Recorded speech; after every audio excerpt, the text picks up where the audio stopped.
Hi, everybody.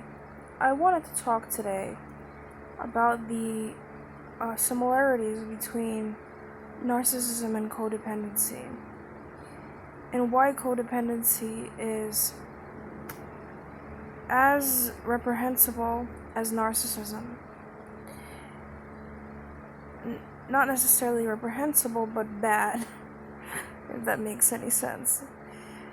Because we like to think of narcissism as being a source of evil in the world. And we like to think of there being a sort of dichotomy between the good codependent and the bad narcissist.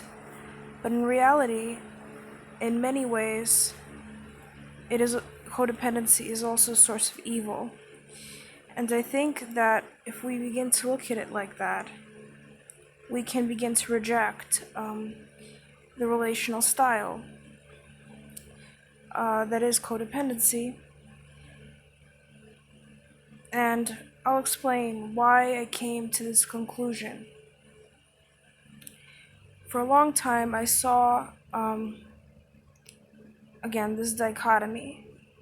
And to an extent, it makes sense that I would see it because when you're getting out of a relationship like this, you have to know that you were right all along, that you're in the right for leaving. Excuse me. That you're in the right for leaving this relationship because it's destructive and this person that you're with is trying to destroy you. And so you have to think of it as a black and white question, because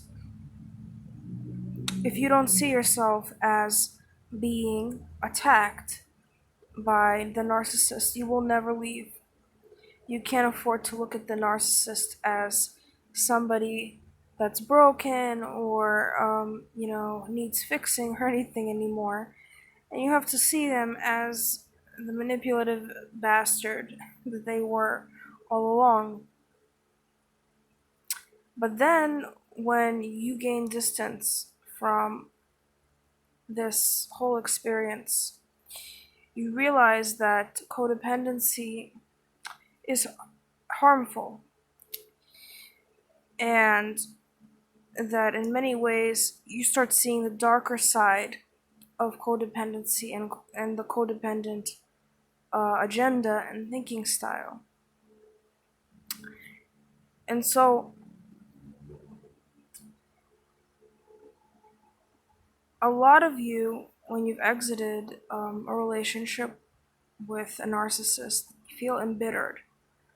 And you feel embittered because you've invested so much time, energy, finances, and devotional energy and emotional and mental resources into a kind of vortex, because the person on the receiving end of all of this energy never reciprocated that energy and never really gave you anything of value, whether it be on a financial or emotional level.